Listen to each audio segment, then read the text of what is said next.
My name is Ethan. Because of a nightmare, I realized I seemed to be the abused male lead in a darkly humorous classic betrayal story. The morning sunlight filtered through the slats of the blinds, casting mottled light and shadow on the hardwood floor. The air was filled with the rich aroma of freshly brewed, pour-over coffee and the sizzle of bacon in the skillet. I was intently flipping an egg, trying to make a perfect soft yolk. A pair of soft arms wrapped around my waist from behind. A familiar scent of hair, Sophia's favorite white tea shampoo, wafted into my nose. What's Chef Ethan making delicious today?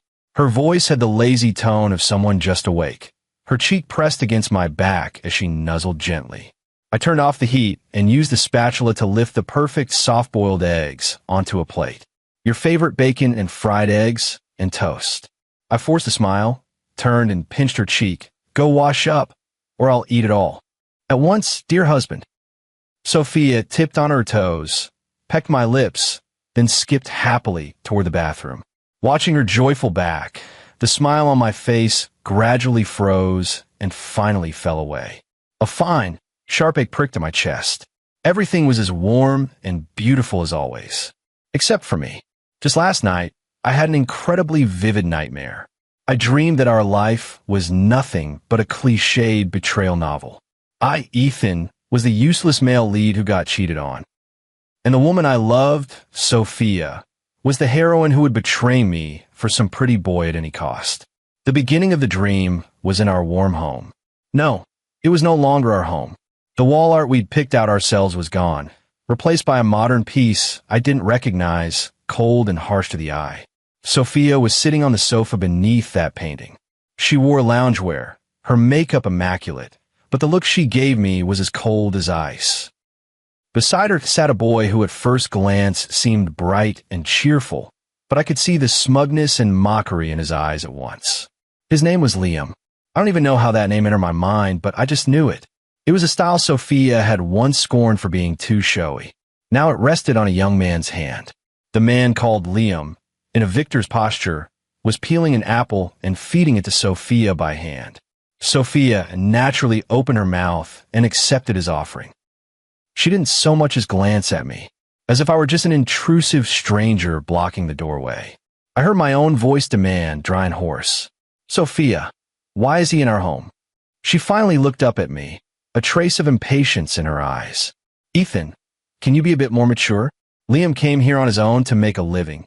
It wasn't easy, so I let him come live with us." Liam smiled, the grin full of provocation. Then his expression suddenly softened, taking on a pitiful look. "Sophia, you don't have to be like this. My coming here is indeed an imposition. I don't want your relationship with brother Ethan to be affected because of me." He stood up, walked over to me, and spoke in a moderate voice. "Brother Ethan, I'm sorry. It's my fault for causing the misunderstanding. Sophia is just worried that it's unsafe for me to live alone. Don't read too much into it. I'll leave right now." Though he said that, it was as if his feet had taken root and he didn't move an inch. Instead, Sophia rose after hearing him and, as if protecting a little chick, put him behind her. "Liam, don't mind him. I bought this house. He's just living off me and doesn't even deserve to chase me out." Standing behind Sophia, Liam's smile grew more obvious, full of silent mockery. My blood rushed to my head in an instant. "Ethan, don't be crazy. Acting like this only makes me feel ashamed. There's no love between us anymore. Can't you feel that?" She pulled a document out from under the coffee table and threw it in front of me. "A divorce agreement. I had the lawyer draw it up. Sign it, then get out immediately. I don't want to see a vindictive man like you again." My heart felt as if an invisible hand had squeezed it, aching so I couldn't breathe. "Don't forget, you were the one who pursued me in the first place. Now I'm the one making you look bad? Huh?" I sneered, picked up the pen, signed it, and turned to leave. The moment I left the house, the pain in my chest made it almost impossible to breathe. Then I suddenly sat up in bed, drenched in cold sweat. My heart pounded endlessly, and I gasped for air as if I had just struggled up from deep water. Moonlight streamed bright outside the window, and the bedroom was so quiet I could only hear my own heartbeat. I turned my head and looked at Sophia beside me. She was sleeping deeply, her long eyelashes casting a small shadow on her face. Her sleeping expression was calm and beautiful, very cute. The moonlight softly outlined her profile, the same look I've never tired of seeing in 8 years. From the girl in a white dress on the university campus to the businesswoman now heading a publicly listed company, Taylor Group. She has always been the Sophia who would be delighted for a long time over a commonly used foreign programming tool I wrote, and who would, awkwardly but earnestly, cook a pot of Western-style soup for me when I was sick. She stood by me through the hard days of starting a business and was even more excited than I was when I won my first big project and its dollar prize. She comes from a well-off family, a true heiress of a wealthy house. When she chose to marry me, an ordinary-born software engineer, I don't know how many people were astonished. Everyone said Ethan, must have saved the world in a past life. I feel the same. How else could I have been so lucky to meet such a wonderful girl? How could a Sophia like that possibly betray me for an intern who appeared out of nowhere? It's impossible. Absolutely impossible. I kept telling myself over and over that it was nothing but an absurd dream. Yet every detail in that dream, the smug look on Liam's face, the ice-cold glare in Sophia's eyes, was as vivid as if I had lived it. The pain and humiliation of being betrayed by the person I loved most and having everything taken from me still sat heavy on my chest, refusing to go away. Just like in those betrayal stories, I'm the quintessential useless tool, the male lead whose only purpose is to be betrayed, to trigger the protagonist's aura, either turning dark for revenge or making a comeback to slap everyone in the face. And Sophia is that muddled female lead, blinded by lard, mistaking a worthless thing for a pearl. I closed my eyes, took a deep breath, trying to drive these absurd thoughts out of my head. Ethan. Sophia rolled over and opened her eyes groggily. She reached out and placed her warm, sleepy palm on my forehead. What's wrong? Why are you sweating so much?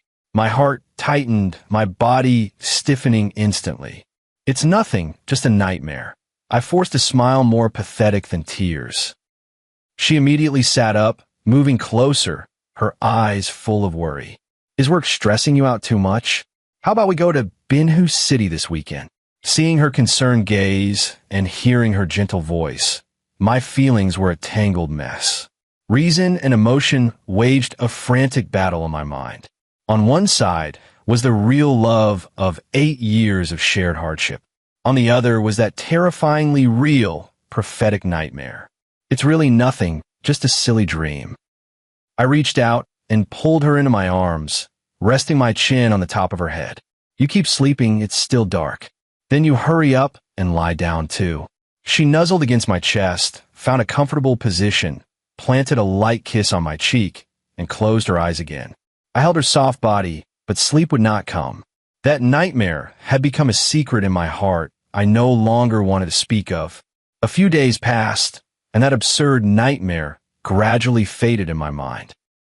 Whenever the night was deep and quiet, I would deliberately recall the bits and pieces of how I met Sophia, as if trying to encourage myself.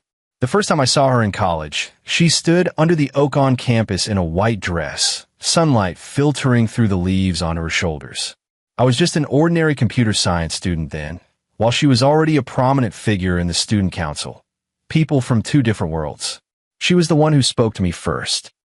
Classmate, can you help me fix my computer? She was holding a laptop, wearing that smile that made it impossible to refuse. While I was fixing the computer, she sat beside me, occasionally asking technical questions. Those questions seem naive now, but she asked them earnestly and listened intently. After checking for a long time, I realized her computer wasn't broken at all. The plug simply wasn't plugged in properly. Why did you lie to me? I asked her. Because I want to get to know you. She replied matter-of-factly, as if it were the most natural thing in the world. From then on, she became the whole color of my life. During our 4 years at university, she kept me company through late nights and coding sessions, and I kept her company through late nights spent on club activities. After graduation, she took over the family business, and I worked as a programmer at an internet company. two seemingly parallel life paths intertwined because of love. On our wedding day, she wore a wedding dress and said to me, "Ethan, we'll grow old together." How could that kind of Sophia possibly betray me? It was just a dream, an absurd, utterly ridiculous dream. I comforted myself like that, until tonight. At dinner, Sophia seemed unusually excited, her eyes shining with a light I hadn't seen in a long time. While eating the Western-style roasted ribs I had made, she chattered nonstop about things at the company. You know, a new intern started today, a computer science major, an absolute prodigy. She put down her chopsticks and waved her hand around as she spoke. Young, but incredibly capable. In just one morning, he helped me solve a project proposal problem that had been bothering me for a long time. I kept my head down and ate, trying to seem nonchalant. Oh, really? And he's also very handsome, that clean kind of handsome like the boy next door. Sophia's eyes were even more excited. He's also very good with words, very polite. He called me Sophia, haha. My heart clenched sharply. This was the moment in the dream when she and I first burst into an argument over Liam. What's his name? I tried to make my voice sound calm. Sophia laughed even more happily. His name is Liam. He's such a little genius. Liam. Those two letters struck like a thunderclap, instantly shattering every defense in my heart. My blood seemed to freeze in that instant, and every detail from that nightmare surged up vividly. Young and handsome Liam, the light in Sophia's eyes, and her final indifferent gaze. No, impossible. It's just a coincidence, just the coincidence of a name. But why? Why does her eye light up like that when she mentions him? Really? I heard my own voice, carrying a hint of the bitterness I was trying so hard to suppress. All the geniuses want to be your interns. As soon as I said it, I immediately regretted it. This isn't my style. I've never been one to make snide remarks. But the words slipped out, almost beyond my control. Worse, the line matched the scene from my dream exactly. My heart began to race wildly, and cold sweat seeped from my palms. It's over. The plot has started. In that nightmare, it all started at this moment. After I said that bitter remark, Sophia would freeze. Then her expression would go cold as she accused me of being petty and asked why I didn't trust her. Then we'd erupt into an unprecedented fight. She would slam the door and go pour her heart out to Liam. My heart suddenly sank into an ice pit. I stared at Sophia, feeling that in the next second I would lose her forever. But Sophia's reaction after freezing completely exceeded my expectations. She didn't get angry. She was just stunned for a moment, then put down her chopsticks and looked at me with amusement. The next second, she actually leaned over, reached out, and pinched my cheek. Oh, which vat of jealousy did our Ethan, the senior programmer, drink from? So sour, she said with a smile, her voice full of fondness and teasing. Her fingers were warm, carrying a faint scent of hand cream. Her smile was still so familiar, her eyes full of love for me. I was completely stunned. This wasn't the plot from the dream. In the dream, Sophia should have been angry, should have put on a cold face, should have questioned why I didn't trust her. But the real-life Sophia was smiling, affectionately pinching my cheek and dispelling my unease in her usual way. I'm not jealous. I stammered, my cheeks burning in her hand. Not jealous? She tilted her head, a mischievous glint in her eyes. Then why do your words sound so sour? I thought my little jar of vinegar had been knocked over. When she spoke like that, it was just like when we first started dating. Back then, she always teased me like this too, calling me a closed-off person, but she loved watching me flush. I was just speaking offhand. I avoided her gaze, fear and confusion twisting together in my chest, but I couldn't help adding, I can handle computer-related tech too. Why not come to me? Sophia immediately laughed, even more cockily, stood up decisively, walked over to me, then squeezed into my arms like a cat and sat directly on my thigh. Her arms wrapped around my neck, her brows curved, her nose nearly touching mine. You mean to have the founder and chief engineer of the IT industry's rising tech company Stellar Tech come and solve a project proposal that even an intern at our Taylor Group could handle? Her voice carried a hint of exaggerated astonishment. Since when did my tailor group become so prestigious? My face flushed bright red. I didn't mean that. I couldn't finish because Sophia's soft lips covered my mouth. This was our little habit, a confirmation of our love for each other and a comfort for any unease. A warm current rose in my chest, but deeper confusion remained. The plot had shifted. What did that mean? The scene in the dream hadn't played out, but her admiration for Liam was real. She just called him a genius. I couldn't have mistaken the light in her eyes. That light was admiration, excitement, the joy of encountering something interesting. I knew that admiration truly existed. That kept my unease alive, like a thorn deeply stuck in my heart. Sophia. I called her name. She looked up at me. Do you think there will be problems in our relationship? I asked the deepest worry in my heart. Sophia cupped my face and looked at me seriously. Ethan, what's wrong? You've been acting strange lately. Is it too much work pressure? I wanted to tell her about that dream, to voice all the fears in my heart. But the words stuck in my throat, and I swallowed them back. Say that I had a dream, that I dreamed you betrayed me. So now I'm watching your every move like a lunatic? That would be absurd. It's nothing. Maybe it's really just work stress. I forced a smile and said. Sophia didn't press further. She just held me tighter. Ethan, no matter what happens, we need to talk things through, okay? Don't stew over it by yourself. Her embrace was warm, carrying the scent I knew best and was most intoxicated by. Okay. I nodded, but the gloom in my heart hadn't fully lifted. The plot had veered, but Liam had already appeared. Would that dream come true? Over the next few days, I found myself becoming a completely different person.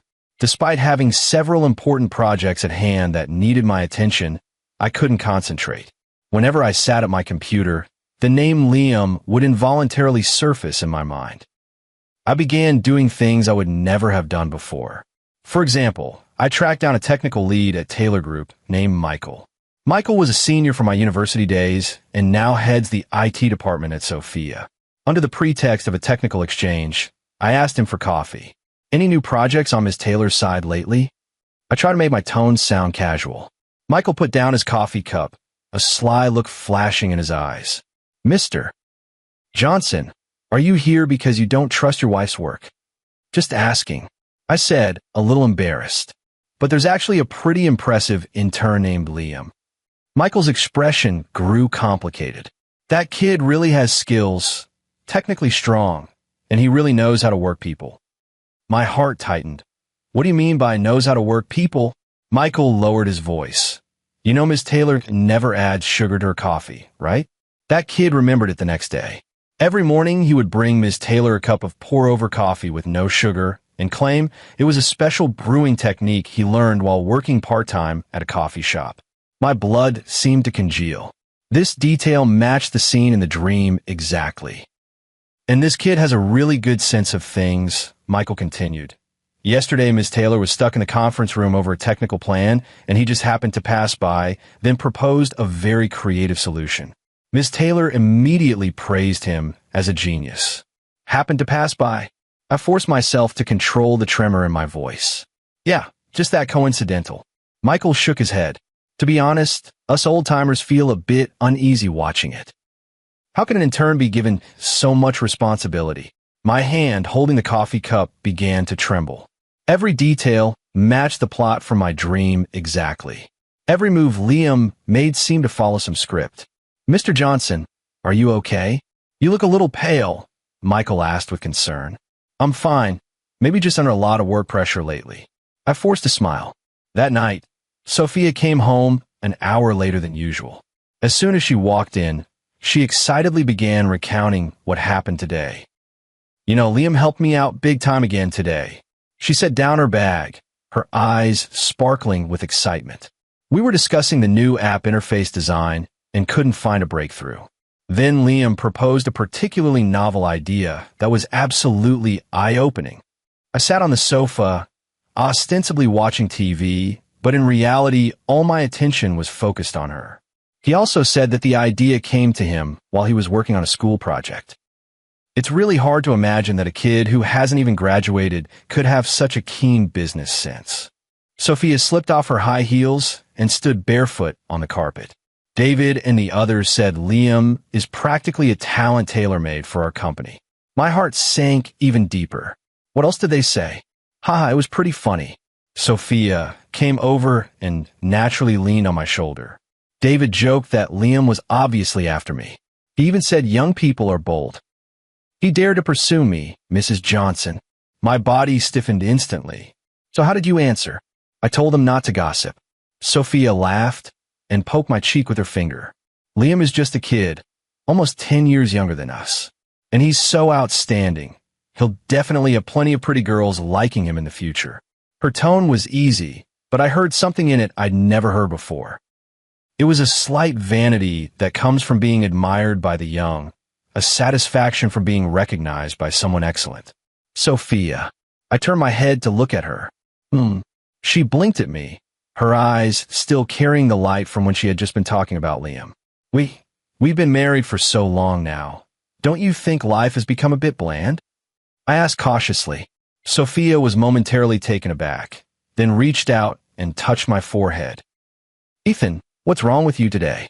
You've been asking all these strange questions. I just wanted to know what you think. She was silent for a moment, then said seriously, Ethan, after all these years of marriage, we really don't have that passionate feeling we had when we were first in love. But I think that's normal. Love naturally transforms into other things. My heart sank suddenly. Other things. Familial affection, tacit understanding, and a shared plan for the future. Her hand lightly brushed my cheek. Ethan, have you been under a lot of pressure at work lately? Why are you always overthinking?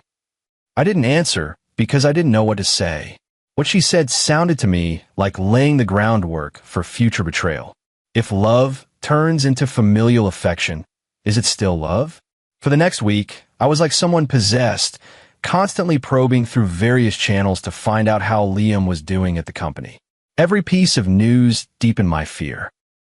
Liam would stay behind to help when Sophia was working late, would conveniently appear with a cup of hot tea when she was tired, would offer the perfect solution when she encountered technical problems.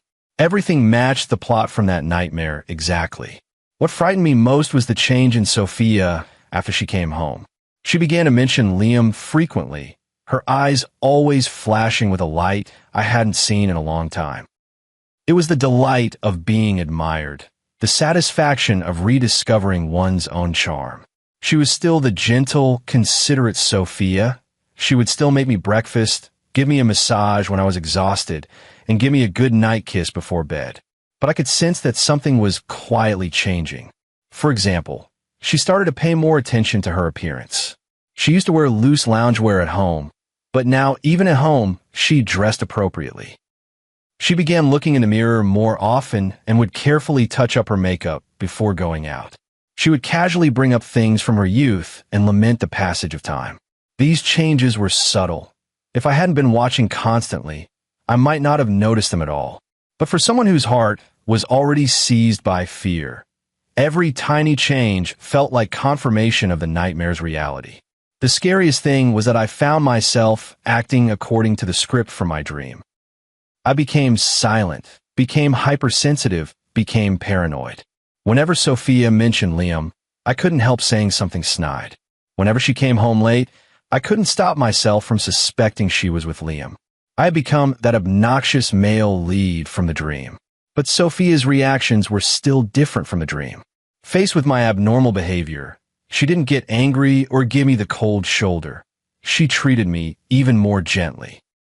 She would hug me first when I was silent, patiently comfort me when I showed anxiety, and diffuse awkwardness with playful sweetness when I made snide remarks. She was doing her best to preserve our relationship in her own way, but I couldn't shake the fear inside me. Because I was afraid it was only the calm before the storm. At night, I sat on the edge of the bed watching Sophia remove her makeup in the bathroom. She still looked beautiful in the mirror. Even at this age, time had only given her a touch more mature charm. But I felt like I was going crazy. These past few days I've been torn over whether to lay everything out to Sophia, to tell her the fears in my heart, to tell her about that ridiculous dream, to tell her about my worries concerning Liam. I was even prepared to demand, in an almost unreasonable way, that she fire Liam. The idea made me laugh at myself. For what reason? Just because I had a nightmare? Wouldn't that only disappoint her? But reason had already been shattered by fear. Every time I saw the light in Sophia's eyes when she mentioned Liam, every time I heard her unintentionally praise him, I felt that nightmare inching closer to becoming reality. Sophia came out of the bathroom wearing silk pajamas, her hair still a little damp. She naturally slipped under the covers and leaned against my chest. "Ethan, why have you been having insomnia lately?" She raised her head, concern filling her beautiful eyes. This was my chance. I took a deep breath, ready to say the words I'd been holding in for so long. Ready to tell her that I didn't want her getting too close to Liam, that the young man's intentions weren't pure. Even if she thought I was being unreasonable, got angry, or didn't understand, I had to say it. "Sophia, there are some things I need to tell you." Midway through his sentence, Sophia's phone suddenly lit up. "Who will be sending a message at this hour, past 11 at night?" Sophia picked up her phone and glanced at it. I happened to catch the sender's name, Liam. My heart sank to the bottom in an instant. Here it comes, finally. This was the turning point from the nightmare. A late-night, confident confession. I didn't even need to read the content to know what that message said. It would be nothing more than sentimental lines about family misfortune, some melodramatic worries about an uncertain future, and things like, "Only with Sophia do I feel warmth." It's the classic pattern. Play the victim to win sympathy, then build an exclusive emotional bond. In the dream, after Sophia saw that message, maternal feelings immediately overflowed. She would secretly get up after I fell asleep and, under the pretense of comforting a child, meet Liam late at night. She opened the message, and sure enough her brows furrowed slightly. That look, was it sympathy? Was it pity? My heart felt like it was being sliced back and forth with a blunt knife, aching so much I could barely breathe. As expected, everything was unfolding just like in a dream. She was beginning to feel sorry for that pitiful young man. I swallowed everything I had prepared. What was there left to say? The plot had already begun to follow the trajectory of a nightmare. I felt a deep exhaustion, not from staying up late, but from despair. I loved Sophia, and it was precisely because I loved her that the thought of losing her hurt so much. But the expression she wore while looking at Liam's messages made me feel like a clown. A fool kept in the dark who had to pretend not to know anything. After reading the message, Sophia didn't reply immediately. She set her phone aside, turned to me, and hugged me. "Sleep. You have to work tomorrow," she said, her voice light and soft, but I detected a deliberate, concealed distraction in it. Her embrace was still warm, but I felt a distance. In the dream, she said the same thing. Then, after I fell asleep, she secretly put on her coat and went out. I closed my eyes, pretending to be asleep, but actually waiting for her to get up and leave, waiting for the nightmare to truly begin. Time passed second by second. Sophia's breathing gradually became even and steady, as if she were really asleep. I quietly opened my eyes a crack. She lay beside me peacefully, her sleeping face calm and beautiful, her hand still reflexively resting on my chest. There was no sign that she was about to get up. I froze. Something was wrong. In the dream, she should have already left by now. The plot had deviated again. I kept pretending to be asleep until I was sure Sophia had actually fallen asleep. She didn't move all night. The next morning, Sophia got up to get ready for work as usual. I pretended to still be asleep, but in truth, I was watching her every move. After she finished freshening up, she picked up her phone and seemed to be replying to something. My heart tightened again. When she went to the kitchen to make breakfast, I quickly grabbed her phone. The message Liam sent last night was long, just as I expected. "Sophia, sorry to bother you so late. I just spoke with my family, and I'm feeling a bit down. Wanted someone to talk to. You know, my parents divorced when I was little, and I was raised by my grandmother. She passed away the year before last, and now I really feel very lonely. Coming to this unfamiliar city, if it weren't for meeting a kind leader like you, I wouldn't know what to do. Sometimes I feel like only with you can I feel a trace of warmth and care. Thank you for taking care of me all this time. I know I'm just an intern and shouldn't take up your time, but I really have no one else to confide in. After reading that message, I was truly disgusted. Only with you can I feel warmth, no one else to confide in. As if Sophia were something to him. I trembled as I tapped open Sophia's reply. Work well, young man. Don't overthink things. If you don't rest properly, it will affect your work. Just that one sentence. Short, polite, but full of distance. No consolation, no concern, and not a hint of maternal indulgence. This is completely unlike the dream. In the nightmare, when Liam played the victim, Sophia would send long, comforting messages, express sympathy for his situation, and promise he could always talk to her. But the real reply was as cold as if she were dealing with an ordinary subordinate. I read the message over and over to make sure I hadn't misread it. A complex mix of emotions rose in me. Relief, confusion, and a sliver of incredulous hope. Maybe that nightmare really was just a dream? Maybe my Sophia wouldn't be fooled by Liam's tricks? Ethan, breakfast's ready. Sophia's voice from the kitchen snapped me out of my thoughts. I quickly put my phone back and got up to wash up. At the dining table, Sophia served me porridge and thoughtfully sprinkled some pepper on the fried egg, the way I like it. How did you sleep last night? She asked while eating breakfast. Not bad. I asked tentatively. Your phone rang last night. Was it about work? Sophia paused for a moment, then shook her head. Liam sent a message about some family matters.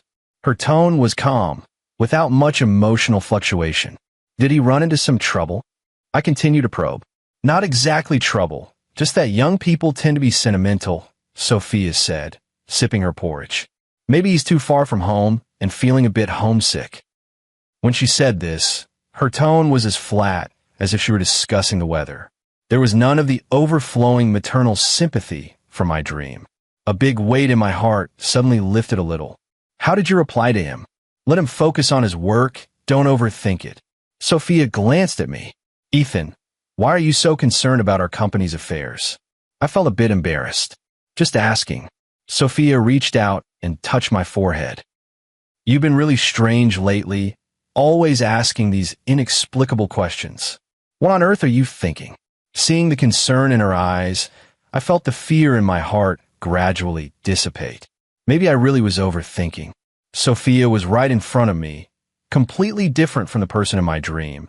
She was the Sophia I would fall in love with. I smiled and reached out to hold her hand. I'm not worried about him. I'm worried about you.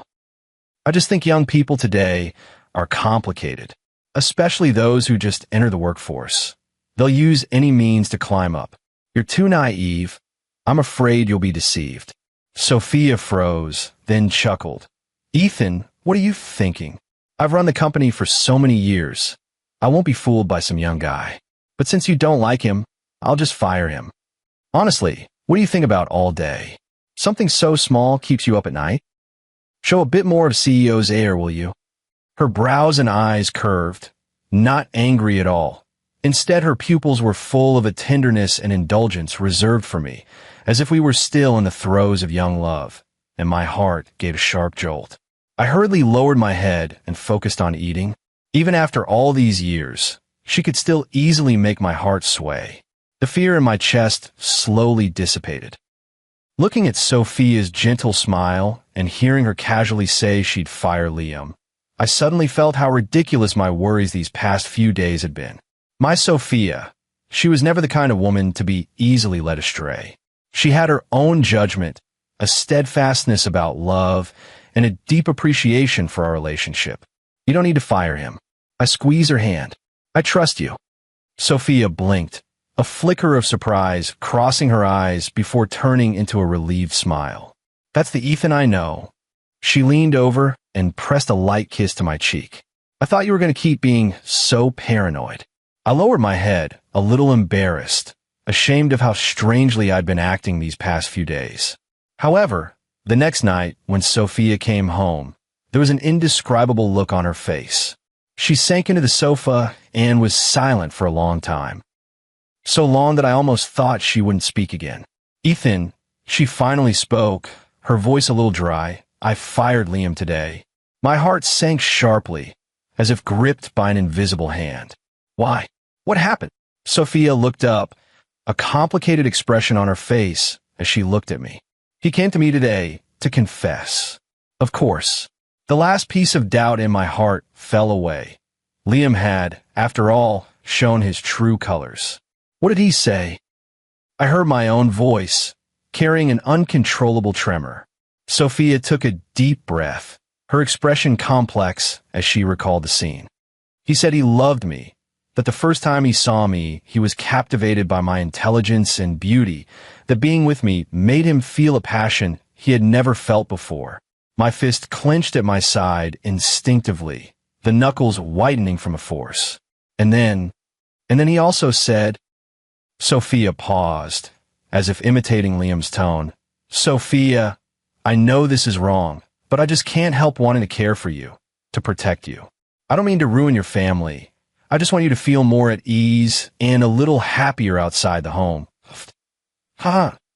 Speaking of which, Sophia, who had been forcing herself to look serious, suddenly couldn't hold it in any longer. She hugged a cushion on the sofa and laughed so hard she rocked back and forth like a little girl pleased with a prank, a charming flush appearing on her fair cheeks. "You have no idea how awkward it is to be confessed to by a guy 7 or 8 years younger than you, with those melodramatic primetime lines. I felt like my toes were so embarrassed they could have been picked to furnish a 3-bedroom apartment." Her laughter was clear and pleasant, like a gust of wind that instantly blew away the long-standing gloom in my heart. I couldn't help laughing too. I plopped down beside her and drew her soft, delicate body into my arms. Doesn't that just prove my wife's irresistible charm? As the laughter died down, Sophia suddenly grew quiet in my arms. She lifted her head, her expression becoming incredibly serious, as if she'd made up her mind about something. She reached out, cupped my face with both hands, and spoke each word gently and clearly. "Honey, I'm sorry. I admit, when he first appeared, I did, for a moment, feel something. Because at first he behaved so much like the younger you, sunny, motivated, with a touch of foolishness. Otherwise, with the crude and obvious tactics he used, I wouldn't have only seen through him completely when he sent that message. But in any case, I did develop a liking for him. I'm sorry. I felt I had to be honest with you about that." When she finished speaking, her body trembled slightly, as if afraid of my reaction. "But I know very clearly that wasn't love," Sophia continued, "because I know where our home is, where my heart is." Suddenly, I felt how ridiculous my fear was. I was afraid of losing Sophia, yet I didn't believe in her love for me. I believed an absurd dream, but I didn't believe in the deep feelings we had built over 8 years. "Sophia, I had a very strange nightmare recently. I finally decided to reveal the secret in my heart. I dreamed you betrayed me. I dreamed you were with Liam. I told, in fits and starts, the nightmare that had haunted me for so long, recounting every detail of the dream and the torment and pain I'd endured these past days." Sophia listened quietly, tears gradually filling her eyes. "Ethan," she said chokingly, "I'm sorry, I didn't notice your pain." She hugged me tightly, as if trying to melt me into her body. "I didn't know you were carrying so much. I didn't know that every move I made deepened your fear." I held her, feeling the warmth of her body, and the gloom in my heart finally dissipated completely. "No, I was too sensitive," I whispered in her ear. "I didn't trust you enough, didn't trust our relationship enough." Sophia's eyes were full of tears, yet she broke into a smile more radiant than ever. "Ethan, remember this," she said with a heavy sniffle, but an indisputable tone. "The one I love is you. The one I choose is you. The one I want to grow old with can only be you. No one can take you away." I could no longer restrain myself. I lowered my head and kissed her fiercely. That nightmare was finally over, and our love continued on. After a long while, our lips parted. "Who told me to fall into the hands of a big dummy like you so early?" Sophia broke into relieved laughter, stroking my back, her voice full of indulgent resignation. I took a deep breath. The air mixed with the scent of her hair was like a warm current that instantly filled all the unease and hollowness in my chest. Sophia. I raised my hand and gently brushed the wetness from the corner of her eye with my fingertip, feeling the delicacy and warmth of her skin. Thank you for being willing to tell me all of this. I looked in her eyes and said seriously, but you really don't need to feel even the slightest bit guilty about this. She blinked those misty eyes, seemingly completely unprepared for my reaction. I smiled and decided to give her a belated honesty in return. Actually, there's something I want to tell you too. There was a hint of puzzlement in Sophia's eyes as she looked at me quietly. I took her slightly cool hand and felt my ears warming. Last year, I went on a business trip to the South and attended a party, and there, I met a girl. I could feel Sophia's fingers stiffen slightly. I didn't shy away. I looked straight into her eyes and laid everything out. She was wearing a white dress, her hair tied in a high ponytail, and when she smiled, her eyes curved and two shallow dimples appeared. Just like you when you were 18, the first time I saw you in the library. To be honest, I said plainly, in that moment my heart did skip a beat.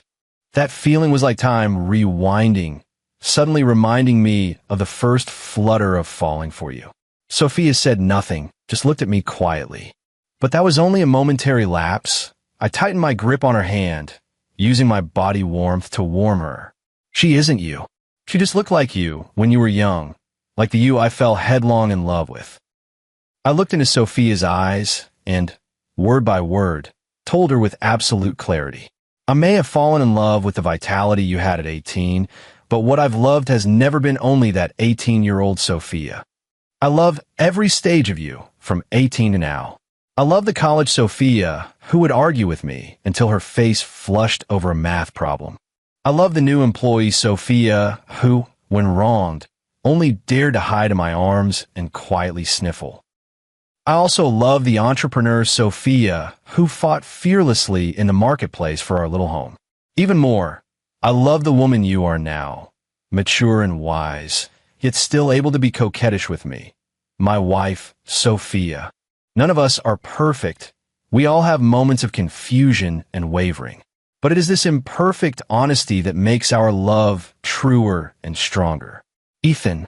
Sophia suddenly spoke, her voice trembling with solemnity.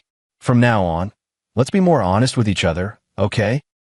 No matter what happens, happy or unhappy, tell each other immediately. No hiding things. Okay. I nodded hard. That was our agreement.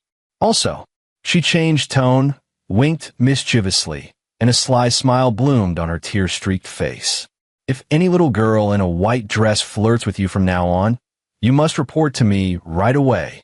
She drew close and lowered her voice, but spoke sternly, so I can pinch off those awful suitors for you. Her cuteness made me laugh out loud. Fine. But what if a handsome, rich young guy confesses to you? Then I will. She lifted her chin proudly like a vain little peacock. Refuse him in front of everyone right away, then go home and tell you, so you clearly understand how sought after your wife is. To keep you feeling threatened every day. We held each other like that, laughing and teasing, and the gloom in our hearts completely dispersed. The night outside the window was deep, but inside the room we felt brighter than ever. That night, after Sophia had fallen soundly asleep, resting her head on my arm, I quietly got up and opened the study computer. The screen's faint glow lit my face. I looked at the document I had created to record the so-called plot, those cold words that had once been like a spell, binding me and nearly destroying the most precious things I had. I am not the puppet male lead of any story. I am just Ethan, Sophia's husband. And my wife Sophia is not the heroine of some melodramatic betrayal novel. She is simply my beloved, the treasure I am willing to guard for a lifetime. I moved the mouse over that file, and without any hesitation, I pressed the permanently delete button. Outside the window, the city was a sea of lights, warm and real. And in this cozy little home, We possessed the most precious thing in the world, each other's sincere love. It wasn't the love from a novel, nor the love from a movie, nor the love from any fictional tale. It was the love belonging to Ethan and Sophia. Unique, unbreakable. Sophia's perspective. When I first saw Liam, I admit I was stunned. That clean yet slightly stubborn, youthful energy about him felt like a breeze from years ago, instantly blowing me back to my university days. So similar. Like Ethan. The one in the library who would argue with me until we were red in the face over a question, yet would secretly save me a seat in the end. Because of that damned resemblance, I couldn't help but pay him a little extra attention. I even found myself unconsciously bringing him up in conversations with Ethan, praising his ambition and vitality. I was lost in that nostalgic filter, like a fool, completely ignoring the feelings of the big wooden man at home. Until that night, when I received that text message. Its manipulative design was so obvious that it snapped me out of my self-deceiving illusion. Only then did I realize how blatant those calculated cares were, those just so appearances, those vague hints. The man who bore the shadow of my lover in his youth was hiding such nauseating scheming deep inside. Once sober, guilt and fear came crashing over me. In an instant, everything made sense. Why Ethan had looked perpetually sleep-deprived and burdened lately. It wasn't work stress at all. It was my fault. Years of marriage. He had probably long noticed my strangeness, noticed the presence of that tempter, while I remained oblivious and kept hurting him with my dullness. I stared at that sickening text on my phone screen, my heart pricked by 1,000 tiny needles, aching in waves. Not for that clownish Liam. For my foolish husband, whose heart I'd broken, yet who still pretended to be strong. I hate that scheming intern, but I hate myself more. An intern could never really hurt Ethan. The only person who can ever make him sad has always been me. Putting down my phone, I could only hold my foolish husband tightly with a hurting heart, not knowing what to say. I kept everything bottled up and could only mutter a few dry words telling him to get some rest. The next morning, when Ethan asked about Liam again, I immediately took the opportunity to bring up firing him. But that big dummy Ethan, his first reaction when he heard that was to rush to apologize to me, saying he believed me and that it was his fault. Really, so foolish. I, who enjoyed the malicious pursuit of others and self-deceptively used a filter to prettify the other's flaws, am utterly undeserving of his unconditional trust. Even though Ethan said that, Liam, I'm still set on resigning him. I'm no 18-year-old girl anymore. I can tell the difference between sincerity and acting. Besides, I have Ethan. This ridiculous farce needs to end. When Liam walked into my office wearing that expression he fancied as heartfelt, I knew I didn't even need to come up with an extra reason to fire him. Sophia, I have something I want to tell you. Liam closed the office door and his tone became unusually serious. I put down the file in my hand, leaned back in my chair, and watched him at leisure. Speak. He took a deep breath and began his carefully prepared declaration. Sophia, I know this may sound abrupt, but I love you. His voice trembled, and his eyes were full of sincere emotion. From the first day I met you, I was deeply attracted to your intelligence and beauty. Working with you these past few days has only made me more certain that you are the person I've been looking for. I listened without expression, but inwardly I shook my head. Those hollow lines were far worse than the clumsy love letter I once wrote when chasing after the wooden-headed guy in my family. I had no idea where he got his confidence. Sophia, I know you have a family, but I can also see that you are not happy. He continued, his voice carrying a concerned tone of, I'm thinking of you. Sophia, I know this is wrong, but I just can't help paying attention to you. I only want to make you a little happier, that's all. I don't intend to destroy your family. I just want to give you a shoulder to lean on when you need it. His eyes were full of pain and struggle, as if he were the great protagonist sacrificing himself for love. Are you finished? If you're done, go write your own resignation letter. I didn't wait for him to continue his performance. I cut him off coldly. The expression on Liam's face froze instantly. I admired the face that bore a few resemblances to my husband's youth. But regrettably, that face was full of calculation, nowhere near as clean and open as my husband's. Liam, my voice was so calm it showed no ripple. Thank you for your admiration. I have to admit, you acted very well.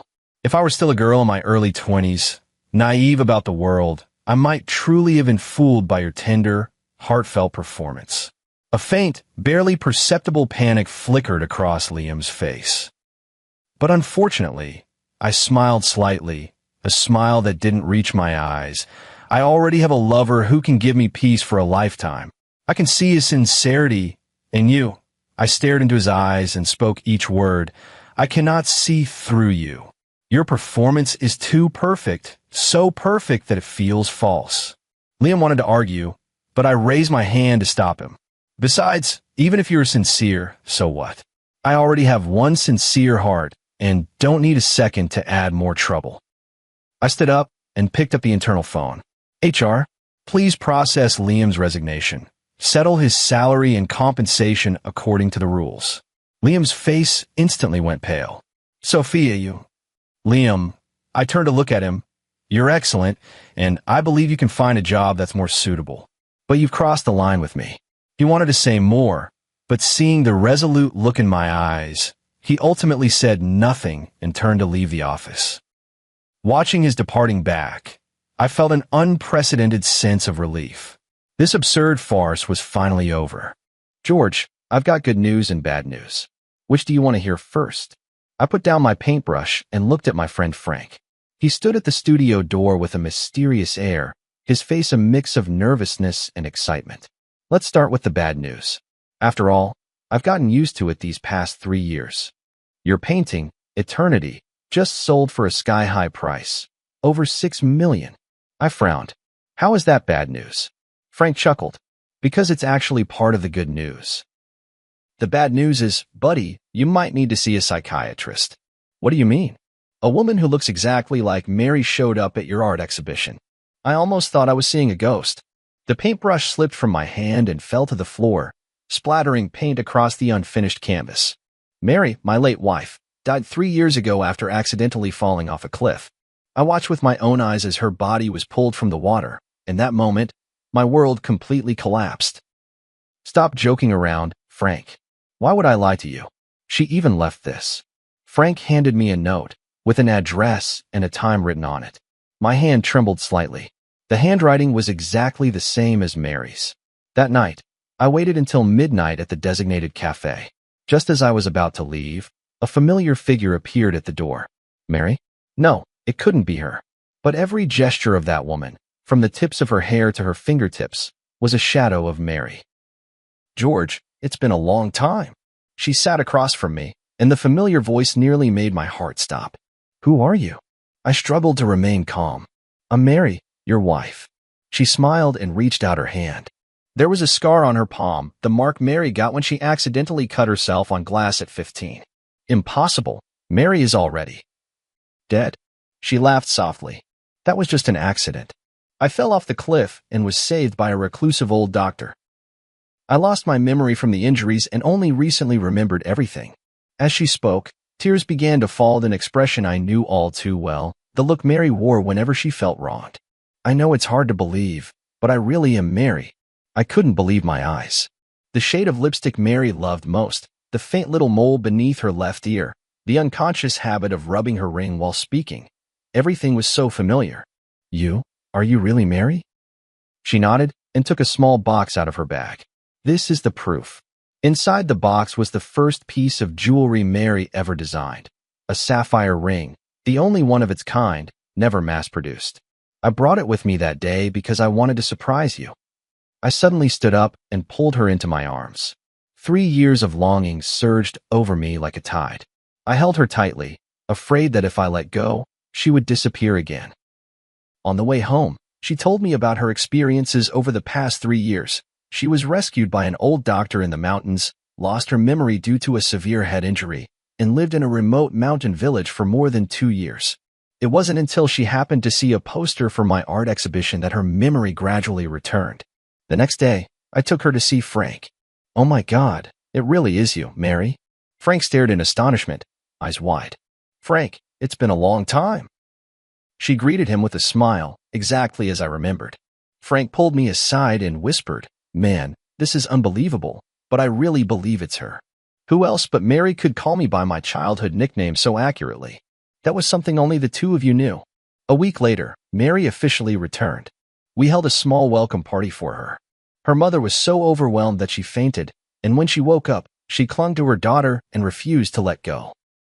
But that night, I noticed the first sign that something was off. Mary never ate mangoes because she was severely allergic. Yet the returned Mary absent-mindedly tasted a mango dessert and was perfectly fine. Aren't you allergic to mangoes? I asked. She paused for a moment, then quickly laughed and said, Oh, that old Chinese doctor cured my allergy. He's really amazing. I nodded, but in my heart, I marked the first question mark. Is this really my wife? A month passed quickly, and Mary blended perfectly into our lives. She knew the location of every item in the house, remembered our shared memories, and could even accurately name friends we hadn't contacted in years. But those subtle feelings of discord kept growing. For example, the real Mary liked to listen to classical music, especially Debussy, while designing jewelry. But she would always unconsciously hum along to pop songs. Mary always habitually used her left hand to hold chopsticks, even though she knew it was wrong. She just couldn't change. But she was a standard right-handed user. The most obvious difference appeared that night when I accidentally caught her smoking in the bedroom. The real Mary hated the smell of smoke. Even when I came home from social events with a faint scent of cigarettes, she would frown. When did you start smoking? I stood at the doorway, my voice soft. She was clearly startled, hastily snuffing out the cigarette. This is a herbal cigarette for treating insomnia, prescribed by an old Chinese doctor. I nodded, not pressing further, but the doubts in my heart only grew deeper. The next day, I went to find Frank. Help me check if, in the past 3 years, plastic surgery technology has advanced enough to achieve this level. Frank's eyes widened. You mean, she's not Mary? I'm not sure, but there are always some things that don't add up. 2 days later, Frank brought news. High-end plastic surgery can make faces look similar, but it can't replicate the exact placement of scars or moles. And there's a limit to how well someone can imitate a voice. What if it was a twin? Frank shook his head. Mary is an only child. We all know that. I decided not to show my feelings for now and to keep observing. A week later, Mary's mother came to my house with astonishing news. George, Mary is going to have a baby, my mother-in-law told me excitedly. I stood there stunned. Before we got married, Mary had been diagnosed with uterine hypoplasia. The doctor had made it clear she could never get pregnant. This was our shared secret. Not even my mother-in-law knew. How do you know that? I managed to ask. Mary told me this morning. She said she already had a checkup. It's been 2 months. My mother-in-law happily grabbed my hand. It's a blessing from above. Mary survived death, and now she can bring us new life. My heart sank to the bottom. This absolutely could not be Mary. That night, I dug out the hospital's diagnosis certificate in my study, which clearly stated the condition of Mary's uterus. But when I wanted to talk to Mary about it, I found her in the bedroom, excitedly discussing the decoration of the nursery with my mother-in-law. Mary, could you come here for a moment? I called her calmly. She followed me into the study, still wearing a blissful smile on her face. Did you forget about this? I handed her the diagnosis certificate. She took it and glanced at it, her face instantly turning pale. George, I can explain. Explain what? Explain that you're not Mary at all. Mother-in-law heard the commotion and walked in. What's going on with you two? Mom, take a look at this. I handed her the proof. My mother-in-law read it, then looked at Mary in astonishment. What's going on? Mary, you can't have children. Of course she can, I sneered, because she's not Mary at all. My mother-in-law's face changed dramatically. What nonsense are you talking about? I can explain. She hurriedly grabbed my mother-in-law's hand. That old Chinese doctor not only saved my life, but also cured my uterine problem. It's a miracle, truly. My mother-in-law looked at me, then at her, hesitating. George, you're being too paranoid. My mother-in-law finally took her daughter's side. Mary has come back with great difficulty. You should cherish her, not doubt her. Yes, George, I know this is hard to accept, but miracles do happen. Tears welled up in her eyes. Haven't we always wanted a child? Now we can finally have our own baby. I looked at her face, identical to Mary's, yet I became more certain in my heart. This woman was not my wife. All right, I believe you. I smiled, deciding to go along with their story for now. Let's wait together for this miracle to happen. That night, I secretly contacted a private detective. My mother-in-law gladly accepted her daughter's explanation, even suggesting she move in with us to take care of Mary during her pregnancy. Outwardly, I agreed, but inside I grew even more wary. This was no coincidence. There had to be some kind of plot. Mom, haven't you always lived in Haicheng? Won't it be hard to get used to living here? I probed cautiously. For my grandson, I'm willing to endure any inconvenience, my mother-in-law said firmly. I noticed a fleeting unnatural expression on Mary's face. Could the truth be connected to my mother-in-law? On the third day after my mother-in-law moved in, I discovered more suspicious details. For example, the real Mary never drank coffee, but she and my mother-in-law often enjoyed it together. Also, Mary's favorite movie was Roman Holiday, but she claimed to prefer Titanic. The strangest thing is, Mary used to despise her cousin Tom when she was alive, but now he visits frequently and chats and laughs with Mary as if they're old friends. I told Frank about these discoveries. Buddy, things are getting more and more suspicious, Frank frowned. Are you sure you want to keep going like this? Why not just expose her directly? It's not the right time yet. I want to find out what they're really after. The private detective's investigation also made progress. The so-called old Chinese doctor who had saved Mary did not exist at all, and Mary's whereabouts over the past 3 years were completely untraceable. More importantly, the private detective uncovered a shocking fact during the investigation. Mary's cousin Tom was deeply in debt from gambling, and the painting Eternity under my name, worth over $6 million, was his only hope for quick cash. They're after your painting, the private detective asserted, and this fake Mary is likely a professional identity fraudster, hired to win your trust. I took a deep breath and decided to take the initiative. That afternoon, I pretended to go out, but secretly returned home and hid in the study. Sure enough, Mary and her cousin Tom were whispering to each other in the living room. It's taking too long, Tom said irritably. How much longer until he sells the painting? Don't worry, she soothed him. I'm already pregnant, and now he completely believes I'm Mary. In a little while, I'll say I want to move to a better neighborhood for the sake of the baby, and then we'll naturally need to sell the painting to raise money. You're really pregnant? That wasn't part of the plan. It was an accident, but it works to our advantage. George wants a child so badly. Does Annie know the truth? She only knows we're trying to scam money, not the specific plan. But she hates George, thinks he caused her daughter's death, so she's more than happy to help. I clenched my fists. So my mother-in-law had always believed that Mary's accident was somehow my fault. In fact, we did argue over something trivial that day, and Mary stormed out in anger. I didn't try to stop her. But I never imagined it would be the last time I'd see her. You don't actually have feelings for George, do you? Tom suddenly asked. She was silent for a moment. It's just part of the job. Besides, I owe you, and I won't go back on my word. Good then. Don't forget how we're splitting the money once we get it. Their conversation confirmed my suspicions. This was all an elaborate scheme, with my eternity as the target. In the days that followed, I pretended everything was normal while secretly making preparations. I contacted the police, arranged for evidence-gathering equipment, and found the last piece Mary had left before she died, a silver necklace that had never been made public, engraved with an anniversary date only the two of us knew. 2 weeks later, my art exhibition was held as scheduled. As planned, Mary brought up the idea of moving, hinting that I could sell Eternity. I pretended to agree and said I would auction the painting on the last day of the exhibition. This is a surprise I prepared for you, I said on the eve of the exhibition, taking out a delicate box. To celebrate the new life we're about to begin. She opened the box in surprise, and inside was the silver necklace. It's beautiful, thank you. She smiled as she prepared to put it on. Wait, I stopped her. Aren't you going to look at the engraving on the back? She turned the necklace over, and her face suddenly went pale. What's wrong? Don't you like it? I asked, feigning ignorance. No, I really like it. It's just, I'm a bit moved. She forced a smile, but didn't know how to explain that she couldn't recognize the significance of that date. See you tomorrow. Get some good rest, and don't forget to wear this necklace. I kissed her forehead and whispered in her ear, after all, this is your final design. Her body visibly stiffened for a moment, but she kept smiling. Of course, I cherish it very much. Tomorrow, the truth will come to light. On the day of the exhibition, the place was packed with people. My painting, Eternity, was displayed in the most prominent spot, right next to the last batch of jewelry designs Mary had created before her death. Mary held my arm, flawlessly playing the role of my wife as always.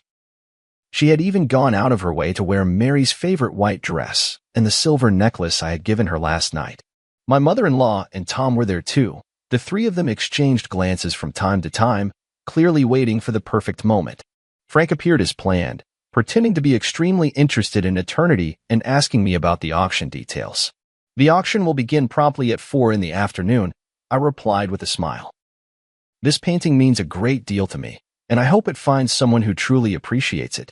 Mary immediately chimed in. Yes, although it's hard to part with it, this is a necessary decision for our future. I noticed she glanced at Tom, who gave a barely perceptible nod. At 3:30 in the afternoon, the projector in the center of the exhibition hall lit up. This was the special segment I had arranged. Ladies and gentlemen, I stood in front of Eternity. Before the auction begins, I'd like to share a little story about this painting. Mary's photo appeared on the projection screen, a group picture from her last birthday party before she passed away. 3 years ago, my wife Mary died in an accident. I created this painting, Eternity, in her memory.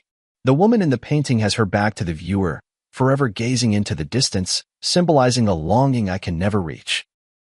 A soft sigh rippled through the crowd. Mary stood beside me, matching my words with a sorrowful expression. However, a month ago, a miracle happened. I turned to look at Mary. My wife came back. The whole room erupted in astonishment, and many people curiously sized up, Mary. This is my wife, Mary. I took her hand and stepped forward. Back from the dead, it's truly the greatest blessing heaven could have given me. She smiled and nodded to everyone, while my mother-in-law and Tom stood by with smug expressions. However, my tone suddenly shifted. Amidst my joy, a question arose. Is she really Mary? The entire room fell silent. Mary's hand trembled slightly in my palm. So, I did some investigating. The projector switched to a set of comparison photos. On the left was the real Mary. On the right was a photo of her. They look exactly the same, don't they? But I clicked the remote, and the photo was enlarged, the details highlighted. The position of the piercing on the left ear was slightly different, the arch of the eyebrows subtly varied, and the fine lines at the corners of the eyes ran in different directions. These are details that even professional plastic surgery cannot fully replicate. Mary tried to pull her hand away, but I held on tightly. My mother-in-law and Tom also began to grow anxious, glancing toward the exit. More importantly, the real Mary has a feature that cannot be copied. I turned to Mary. The necklace I gave you last night has a date engraved on the back. Can you tell everyone what that date is? She opened her mouth, but no words came out. That was the due date of our first child, the one we lost. I spoke softly, my voice trembling with emotion. Mary designed this necklace to commemorate the baby we never got to meet. The date was our secret, only Mary and I knew. The room fell utterly silent. Mary turned deathly pale, my mother-in-law's eyes widened, and Tom had already started edging toward the door. What surprised me even more, I continued, was that the real Mary could never get pregnant due to an underdeveloped uterus. Yet this, Mary claims she's already 2 months along. I let go of her hand and took a step back. So, who are you really? A flicker of despair flashed in Mary's eyes, but she quickly regained her composure. I am Mary, it's just that old Chinese doctor. The non-existent old Chinese doctor, right? I sneered. Just like the non-existent amnesia, the non-existent miraculous recovery. I turned toward the projection screen. Let's see the truth. The screen played the secretly recorded video of her conversation with Tom, their discussion on how to swindle Eternity, clearly audible. This isn't. She tried to explain, but my mother-in-law had already rushed forward. Who are you really? My mother-in-law screamed. You're not my daughter? Auntie, stop pretending, I said calmly. You know she's not Mary. You just wanted to get back at me, didn't you? My mother-in-law's face turned pale. I didn't know she was going to impersonate Mary. Tom just said he needed help to scam some money. Police. Don't move. Several plainclothes officers emerged from the crowd, blocking Tom as he tried to escape. Amid the chaos, Mary took the opportunity to shove me aside and run toward the exit. I chased after her and caught up in the parking lot. "Tell me, who are you really?" She finally stopped, turned to face me, tears welling in her eyes. "My name is Luna. I'm an actress. Tom found me and said if I helped trick you out of a painting, he'd give me $1 million. I needed the money for my sister's medical treatment." "Why did they choose me?" "Why Mary?" She shook her head. "I don't know. They gave me a lot of information, photos, videos, even your chat logs. I was just following the script." The police arrived and took her away. I stood where I was, gazing at the distant sky, my heart a tumult of emotions. Back in the exhibition hall, the crowd had already dispersed, leaving only Frank and a few police officers. "It's all been cleared up," Frank walked over. "Tom owed money to loan sharks and was desperate. Your mother-in-law always resented you for not saving Mary, so she helped them plan the whole thing." I walked up to Eternity, gently caressing the back of the woman in the painting. "Mary, I can finally give you an answer." The police left with the evidence. Frank patted me on the shoulder. "What do you plan to do next?" I took a deep breath. "Prepare for the final painting." "What will it be called?" "The Pursuit," I said softly. "This time, I'll paint her face, not just her back." After the case was solved, my life seemed to return to where it was 3 years ago. Eternity was temporarily held by the court as crucial evidence. Tom and Luna were arrested for fraud, and my mother-in-law was investigated as an accomplice. "The prosecution wants you to testify in court," the officer called to inform me. "The trial is scheduled for early next month." I agreed, though I was utterly exhausted inside. After exposing the deception, I thought I would feel the thrill of revenge, but what I felt instead was a profound emptiness. Those days spent with Mary that month had allowed me to feel a trace of warmth in life again, even if that warmth was born of lies. Frank often came to see me, worried I might fall into despair once more. I told him not to worry, that I was working on a new piece, The Pursuit. "Are you really going to paint Mary's face from the front?" Frank asked curiously. "For the past 3 years, you've always refused to do that." "It's time," I replied. "We can't live in the past forever." I moved out of the apartment I had shared with Mary and returned to the old house in the suburbs, the place where the real Mary and I had first made our home. The dust-laden memories in the house brought me both pain and comfort. Mary's studio remained just as she had left it, design sketches scattered across the table, unfinished jewelry drafts pinned to the drawing board. One afternoon, while sorting through Mary's belongings, I discovered an encrypted external hard drive. After several attempts, I finally unlocked it using our wedding anniversary as the password. Inside were backups of Mary's design works, along with some personal photos and videos. One folder in particular caught my attention. Inside a folder named Plan was a series of jewelry design sketches, labeled George's Birthday Special Project. It was then I remembered that, in the months before Mary passed away, she often spoke mysteriously about giving me an unparalleled birthday surprise. Leafing through these design drafts, I couldn't help but be moved to tears.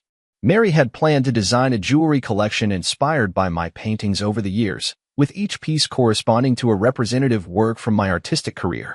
The last page was a sketch of a ring, with a dark red stone set in the center, its edges adorned with tiny diamonds, closely resembling the sunrise in my early work, Dawn.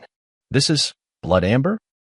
I examined the notes carefully, confirming the name of this rare gemstone. Mary's designs had always been bold, but blood amber is extremely rare in the Chinese market, almost impossible to acquire. How did she obtain such a material? As I continued searching, I found a series of email correspondence screenshots. Mary had actually contacted a gemstone dealer in Myanmar, commissioning the blood amber specifically for this ring. The last email showed that the gem had already been shipped, but the date was exactly 1 week before Mary's death. I immediately called Frank. "Help me check if there was a package sent from Myanmar 3 years ago, addressed to Mary." 2 days later, Frank brought news. The package did exist, but since no one signed for it, it was returned. However, according to the shipping records, it was resent a month ago, this time addressed to you. What? I was completely confused. "I haven't received any package." "Check your old apartment?" Frank suggested. Back at my old apartment, the manager told me there was indeed a package, but it had been signed for by Mary. "She said it was a surprise for you, so she didn't notify you," the manager explained. This meant Luna had taken the blood amber. I rushed to the detention center and requested to see Luna. Separated by glass, she looked much more haggard than the last time we met, but still wore that face so similar to Mary's. "What are you doing here?" she asked coldly. "A month ago, you signed for a package from Myanmar. There was a blood amber inside. I want to know where it is." She looked surprised. "How did you know?" "Tom asked me to sign for it. He said it was some precious gem. He took it." My heart sank. Tom was deep in gambling debt. A precious blood amber would be a windfall for him. He had probably sold it long ago. "That blood amber is very important to me," I said softly. "It was the last gift my wife left me." Luna was silent for a moment, then suddenly said, "Maybe it's not that bad. Tom said the stone has flaws, its value is greatly reduced, and he hasn't found a suitable buyer yet." Hope was rekindled. If Tom hadn't sold the blood amber yet, maybe there was still a chance to get it back. "Do you know where he might hide it?" Luna hesitated for a moment. "He has a safe deposit box in a self-storage facility on the east side of the city." After getting the address, I immediately contacted the officer in charge of the case and explained the situation. Since Tom was involved in a large sum of money, the police quickly approved the search request. "Mr. George, we've found the safe deposit box," the officer said over the phone. "Inside, we did find the blood amber you described, as well as some other evidence." A few hours later, I retrieved the blood amber at the police station. It was even more beautiful than I had imagined. Within the dark red core, wisps of mist seemed to swirl, shifting strangely under the light. This was the birthday gift Mary had so carefully chosen for me, waiting for 3 years. Back home, I carefully placed the blood amber beside the canvas of the pursuit. The painting was already more than half finished, Mary's face emerging from the blur into clarity, yet it still felt like something was missing. Watching the blood amber glimmer faintly under the light, I suddenly understood how I should complete the painting. The creation of the pursuit entered its final stage. I decided to break convention and incorporate the blood amber into the artwork. This would not only be a portrait, but a hybrid piece that fused painting with the art of jewelry. "Are you sure you want to do this?" Frank frowned. "That blood amber is priceless." "That's exactly why," I said firmly. "Mary chose it for me. She wanted to inspire an unparalleled masterpiece. I will fulfill her wish." For 2 whole weeks, I worked day and night, neglecting sleep and food. I cut the blood amber into thin slices and inlaid them at the spot of Mary's eyes on the canvas, making her gaze truly come alive. I used a special technique to blend the surrounding paint, creating a harmonious transition with the gemstone. From certain angles, the entire painting seemed to be imbued with life, and Mary's expression would shift depending on where the viewer stood. On the day I finished the piece, Frank brought news. Luna had been sentenced to 3 years in prison, but due to her good attitude in confessing, she might serve only a year and a half. Tom, involved in multiple fraud cases, was sentenced to 7 years. My mother-in-law, as an accomplice, received a suspended sentence. "The case is finally over," Frank said. "Are you planning to exhibit your painting?" "Yes. Next month there will be a solo exhibition at the National Art Museum, and The Pursuit will be the grand finale." The curator couldn't stop praising this piece, believing it represents the innovative direction of contemporary art and marks the pinnacle of my career. Indeed, this painting, which incorporates Mary's jewelry design concepts, is in some sense a creation we made together. On the eve of the exhibition, I checked the arrangement in the gallery alone one last time, making sure every piece was perfectly lit and positioned. When I reached The Pursuit, I couldn't help but stop and gaze at it. Mary's face was vividly lifelike, her eyes inlaid with blood amber gleaming under the spotlight, as if she were smiling at me. For the first time in 3 years, I faced her directly, no longer painting only her back. "Mr. George," a stranger's voice called from behind. "Sorry to disturb you, but the gallery has been cleared." He turned around to see a young woman dressed in the museum's staff uniform. "And you are?" "I'm the new curator, responsible for security in your exhibition area," she explained with a smile. "I really like your work, especially this piece, The Pursuit." "Thank you." I nodded. "I'll be leaving soon." She didn't leave, but continued to gaze at the painting. "That red gem is beautiful, almost as if it's alive." "It's blood amber," I explained, "a very rare gemstone." "I know," she said softly, "top-grade blood amber from Myanmar, containing plant fossils, extremely rare." I looked at her in surprise. "You know a lot about jewelry?" She smiled. I study jewelry design. I'm just working part-time here. For some reason, Mary suddenly came to mind. She, too, had an almost obsessive passion for and expertise in gemstones. If you don't mind me asking, who is the woman in this painting? She asked. My wife, I replied. She passed away 3 years ago. She was a jewelry designer. I'm very sorry, she said sincerely, then gestured toward the blood amber. This gem must mean a great deal to you. It was the last birthday gift she chose for me before she died, but I only found it recently. She nodded thoughtfully. Setting it into her portrait is the best way to remember her. For some reason, talking with this unfamiliar woman brought me a strange sense of calm. Perhaps it was her love for jewelry that reminded me of Mary. Sorry, I have to continue my rounds. She glanced at her watch. See you tomorrow, Mr. George. See you tomorrow, I replied, watching her leave. On the way home, I felt an unusual peace. The completion of The Pursuit seemed to mark the end of my search for Mary as well. Not forgetting, but remembering her forever in another way. The next day, the exhibition's opening ceremony attracted numerous figures from the art world and the media. The Pursuit undoubtedly became the center of attention, with people marveling at this innovative form of artistic expression. Amid the crowd, I noticed that curator standing aside, watching as well. Sunlight streamed through the skylight of the gallery, falling upon her, and for a fleeting moment, I thought I saw Mary's shadow. No, I shook my head, warning myself not to be deceived by mere resemblance.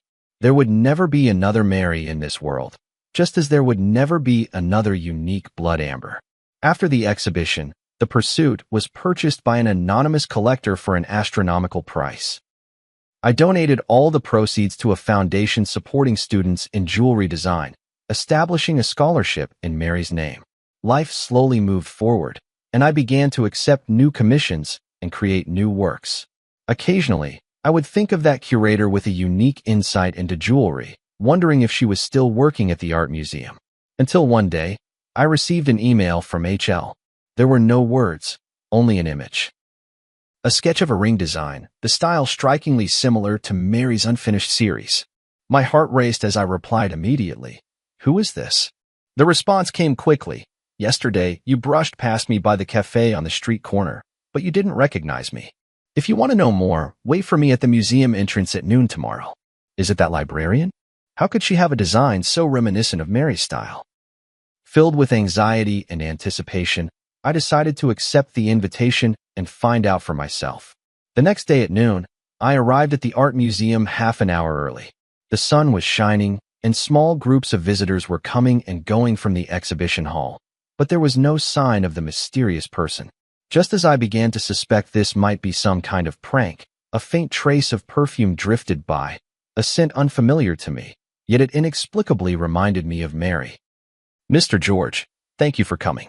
The voice behind me made me turn around. It was the curator. Today, she wasn't wearing her uniform, but a simple white dress, completely different from Mary's style when she was alive. Did you send the email? I asked directly. She nodded. There are some things I want to tell you, but not here. Will you come with me? We walked through the small park beside the art museum and arrived at a secluded cafe. The whole time, I kept observing her. Her mannerisms, the way she walked, none of it resembled Mary. Yet her sensitivity to detail and her focused attention gave me a strange sense of familiarity. Who are you, really? The moment we sat down, I couldn't wait to ask. My name is Nicole. She looked me straight in the eye. I'm Mary's student. This answer caught me off guard. Mary had indeed taught jewelry design part-time at the Design Academy before she passed away, but she had never mentioned having any particularly close students. I took her advanced design class the year before she passed, Nicole explained. Her guidance benefited me for a lifetime. That still doesn't explain why your designs resemble her style so much, I said, half convinced. Nicole took a folder out of her bag. These are all notes from Ms. Nicole's class and her feedback on my work. You can look at the handwriting and confirm that it's really hers. I carefully examined the materials. It was indeed Mary's handwriting. There were even traces of the pale purple ink she habitually used. Before Ms. Nicole passed away, she was guiding me on my graduation project, Nicole continued. The theme was interwoven light and shadow, blending Eastern and Western aesthetic elements. She gave me a lot of valuable advice, and even showed me a sketch from a private project she was working on at the time. George's special birthday project? I blurted out. Nicole's eyes widened in surprise. You know about it? I only found out recently. I briefly explained the origin of the blood amber. I knew that blood amber would eventually find its way back to you, Nicole said with a smile. Nicole always said it was a destined gift. Is that why you contacted me? Because you saw the blood amber? Nicole was silent for a moment, as if choosing her words carefully. Not entirely. After Nicole passed away, I've been trying to carry on the design philosophy she taught me. Some time ago, I happened to see the news about your eternity being stolen, and then I saw someone impersonating Nicole. I thought I should tell you a few things. She took a letter out of her bag. This is the last letter Nicole gave me after class before she passed away. She said if her surprise plan went smoothly, I should show you this letter. If anything went wrong and she was gone, I should still make sure you see it. I took the envelope. It was indeed Mary's handwriting, and it read, "To my dearest husband." The envelope had already been opened. I didn't know what was in the letter at the time. I just kept it as Nicole instructed, Nicole explained. It wasn't until I saw the news that I opened it. I hope you won't blame me. I carefully took out the letter paper and unfolded it to read. Dear George, if you are reading this letter, perhaps my surprise plan has gone awry. Don't worry, it's just that the plan has changed, and the form of the gift may be different now. The blood amber I picked for you is said to be known as the Eye of Rebirth. Legend has it that looking at the world through it reveals truths that are often overlooked. I hope it can become a turning point in your artistic career, leading you to see new possibilities.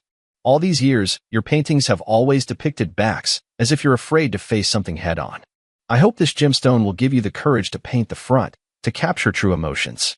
No matter what happens, please remember, love does not disappear, it merely changes form, like this blood amber, which, after millions of years, transforms from resin into a gem, yet still shines. Forever loving you, Mary. The handwriting became a bit messy at the end, as if written in a hurry. I stroked the paper, as if I could feel Mary's emotions at that moment. Thank you, I said, my voice choked with emotion. This means a lot to me. You're welcome. I'm just fulfilling Ms. Nicole's request, Nicole said with a smile. Actually, there's one more thing I'd like to ask your help with. What is it? I'd like to apply for the Mary Scholarship you established, she said, taking a design portfolio out of her bag. This is my graduation project, combining Ms. Nicole's ideas with my own innovations. As I flipped through the portfolio, I was surprised to find that while these designs bore traces of Mary's influence, they also possessed a unique style and innovative touches. In particular, a series called Metamorphosis cleverly combined jewelry with transformable elements, allowing the pieces to change form according to the wearer's mood and occasion. This is outstanding, I praised sincerely. Mary would be proud of you. A hint of joy flashed in Nicole's eyes. Really? I've always worried I couldn't live up to her expectations. You've already moved beyond the learning stage and developed your own style. That's exactly what she hoped to see. As we talked, sunlight streamed through the window and fell on Nicole. In that moment, I seemed to understand something. When Mary spoke of love changing its form, perhaps she wasn't just referring to the blood amber, but also to her passion for art and its legacy. Luna tried to impersonate Mary by mimicking her appearance, but she could never truly replicate who she was. Nicole, on the other hand, looked nothing like Mary, yet she inherited a part of her artistic vision and spirit. Perhaps this is the true gift Mary left me, not the blood amber, but a new possibility, a path out of the past. Nicole's graduation exhibition was held in a small gallery. Though the space was modest, it was exquisitely arranged. Her works were divided into 3 series, representing the past, the present, and the future, forming a complete narrative. This is a brilliant idea, I sincerely praised. From tradition to contemporary and then to the future, it showcases the evolution and possibilities of jewelry design. Nicole smiled and nodded. This was inspired by teacher Nicole. She always says that good design should look back at history, be grounded in the present, and look forward to the future. As I walked through the exhibition hall, I noticed a special display case in the corner, containing only one piece, a seemingly simple ring with a small red gemstone set in the center. This is. I leaned in to read the label, which said, in memory, dedicated to teacher Mary. Yes, I made it from a small piece of blood amber I bought with my own savings, Nicole explained. It can't compare to the quality of yours, but it's also from Myanmar. I examined the design of the ring closely. Clean, powerful lines with fine silver threads encircling the blood amber, as if protecting the central gem, yet also seeming to radiate light outward.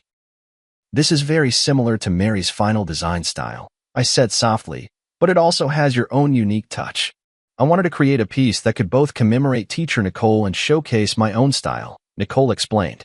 The blood amber represents her influence, while the outer design is the direction of my own development. The exhibition attracted quite a few industry insiders, including some well-known figures from the jewelry design world. After viewing the exhibition, an older female designer approached Nicole and offered her an internship opportunity. I stood by, genuinely happy for Nicole. In the evening, as the exhibition was drawing to a close, Frank arrived as well. Seeing me with Nicole, he gave me a knowing smile. New friend? He asked me quietly. Mary's student, I explained simply. Very talented. Frank nodded without asking further questions. After touring the exhibition, he gave high praise to Nicole's work. It blends traditional and modern elements, demonstrating both technical skill and artistic expression, quite rare. Nicole thanked him politely. This wouldn't have been possible without the guidance of teacher Nicole and teacher George. After the exhibition, the three of us went to a nearby restaurant for dinner. During the meal, Frank talked about recent trends in the art market, while Nicole shared her insights on contemporary jewelry design. The conversation was light and pleasant, and I realized it had been a long time since I had relaxed and chatted with others like this. After a few rounds of drinks, Frank received an urgent call and left early. Only Nicole and I remained in the restaurant, and the atmosphere suddenly became a bit quiet. Mr. George, Nicole hesitated for a moment before speaking. I've always had a question I wanted to ask you. What is it? After you finished the pursuit, what are you planning to create next? The question caught me off guard. To be honest, ever since the pursuit, I haven't had any new inspiration.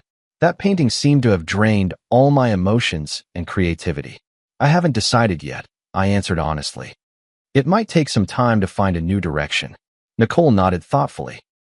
Nicole once said that the hardest thing for an artist isn't creating a stunning masterpiece, but finding a way forward after reaching the peak. She really did say that, I recalled with a smile. Mary always saw further than I did. Maybe, Nicole said softly, you could try a new direction that combines your work with jewelry design? Like in The Pursuit, but taking it even further. I recalled what Mary mentioned in her letter about seeing new possibilities, and suddenly I was inspired. You mean, creating a series of works that combine painting and jewelry? Exactly. Nicole said excitedly, your paintings create emotion in two-dimensional space, while jewelry gives it tangible form in the three-dimensional world. The combination of the two would have an astonishing effect. The more we talked, the more engaged we became, even sketching a few concept designs on the restaurant's napkins. Nicole's ideas were fresh and bold, perfectly aligning with my artistic vision, yet bringing a new perspective. As we left the restaurant, Nicole suddenly said, I have to confess something. I looked at her in confusion. I reached out to you not only to deliver Nicole's letter, but also for a personal reason. I hope to learn from you, she said candidly. I want to become a designer like Nicole, someone who not only creates beautiful works but also perfectly blends art with emotion. Her sincerity moved me. You're already on that path, and you're doing very well. Then, may I consult you often? She asked a little nervously. Of course, I'd be delighted. On the way home, a series of new works already began to take shape in my mind. A cross-disciplinary art that fuses painting and jewelry, both as a tribute to Mary and as a new starting point in my artistic career. That night, I had a dream. In the dream, Mary stood in a halo of blood-red light, smiling at me and saying, See, I knew you would find a new direction. When I woke up, I got out of bed immediately and began sketching for the new series. I decided to name it Rebirth. Not only representing the ancient life forever preserved in blood amber, but also symbolizing the rebirth of my artistic career, as well as the inheritance and development of Mary's artistic vision. A week later, I submitted a new series proposal to the gallery and received an enthusiastic response. The curator even suggested holding a special exhibition themed Between Dimensions, a dialogue between painting and jewelry. For this project, I invited Nicole to join the team as a jewelry design consultant. She had just graduated from design school and was both excited and nervous about the opportunity. "Am I really up to the task?" she asked me in the studio. "You understand Mary's design philosophy better than anyone," I assured her. "That's exactly what I need." In the days that followed, we worked at a feverish pace. We created during the day and discussed at night, sometimes even working through until dawn. Nicole's ideas flowed endlessly, and I transformed those thoughts into concrete artistic expressions. In the process, I rediscovered the pure joy of creation that I hadn't felt in a long time. One late night, when we finally finished the design for our first piece, Nicole clapped her hands excitedly. "This is amazing. Teacher Nicole will definitely love it." At the mention of Mary, she suddenly realized her slip and looked at me nervously. "I'm sorry, I didn't mean to." "It's all right," I said with a smile. "I think Mary really would like it." She always hoped I could step out of my comfort zone and try new ways of expressing myself. Nicole let out a sigh of relief, then hesitantly asked, "Professor George, may I ask you a personal question?" "What is it?" "When you faced the woman impersonating Professor Nicole, how did you see through her? I mean, from the news reports, she seemed like an exact copy of Professor Nicole." I pondered for a moment. Superficial resemblance is easy to achieve, but a true personality cannot be duplicated. Mary's perception of art, her attitude toward life, the way she handled details, these were all unique. Just like a work of art, Nicole mused, no matter how perfect a replica is, it can never capture the soul of the original. Exactly. We worked through the night again, and finally established the overall framework for the Rebirth series. 7 pieces, each blending elements of painting and jewelry, together telling a story of loss and recovery, death and rebirth. As our collaboration deepened, my relationship with Nicole gradually shifted from teacher and student to partners, both mentor and friend. Sometimes, when the light traced the gentle contours of her focused profile, I would unconsciously think of Mary. But soon, I realized that this association wasn't due to any physical resemblance, but rather that same dedication and passion for art. "George, you look much more spirited lately," Frank remarked at a gathering. "It's been a while since I've seen you so full of life." "Yeah, the new project has helped me rediscover the joy of creating." "Nicole's a good girl," Frank said meaningfully. "Talented, and she really understands you." I understood his implication, but just smiled without responding. There was indeed a special understanding between Nicole and me, but it was more rooted in our shared passion for art than anything else. At least for now. The creation of the Rebirth series took 3 months, longer than expected, but the results were stunning. Each piece was a perfect fusion of painting and jewelry art, offering both the pleasure of viewing as a flat image and the discovery of 3-dimensional effects brought by the jewelry elements from different angles. A week before the exhibition opened, I received an unexpected visitor, Luna. She had served her sentence and was released early. She looked much more haggard than the last time we met, but her eyes were clearer. "I came to apologize to you in person." She stood at the studio door, her voice low, "for everything I have done." I didn't respond immediately, but simply invited her in to sit down. "I know that an apology can't make up for the loss," she continued, "but I want you to know that I truly regret it." "How is your sister's illness?" I asked. She looked up in surprise. You know. I guessed. "You said you needed money for a reason, and I think that must have been true." "Yes," she nodded. "My sister's surgery was a success, and now she's fully recovered. For the past 3 years, I've been thinking about how to make up for my mistakes, even though I may never be able to." I was silent for a moment, then said, "You know, in a way, your appearance actually helped me." "What do you mean?" "It forced me to confront the past, to re-examine my memories with Mary, and ultimately to find a way forward." I pointed to the sketches of the Rebirth series on the wall and briefly explained this new project. Luna listened quietly, a look of genuine respect in her eyes. "I'm glad you were able to find a new beginning from that nightmare," she said at last. "I hope I can find my own path to rebirth as well." As she left, she handed me a small package. "These are some simple pieces of jewelry I made in prison. The craftsmanship is rough, but each one represents my remorse and blessings. I hope you can accept them." Opening the package, I found several small trinkets handmade from fine wire and colorful glass beads. Though simple, it was clear the creator had poured their heart into them. Nicole happened to come into the studio at that moment. Seeing the trinkets, she asked curiously, "What are these?" I told her about Luna's visit. "You forgave her?" Nicole was a bit surprised. "Not exactly forgiveness," I said thoughtfully. "It's more like understanding. Everyone has their own hardships and choices. What's important is how we learn and grow from our mistakes." Nicole nodded pensively, picking up a piece of jewelry to examine it closely. "The craftsmanship is rough, but the concept is ingenious. This person seems to have a talent for design." "Perhaps," I said. "Everyone has the possibility of being reborn." On the day of the exhibition opening, numerous figures from the art and jewelry worlds gathered together. The Rebirth series received unprecedented acclaim.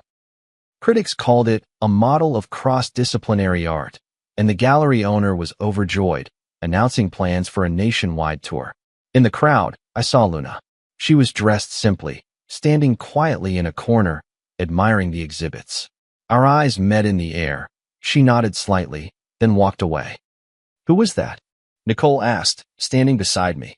"Someone searching for Rebirth," I replied. Nicole seemed to understand and asked no more.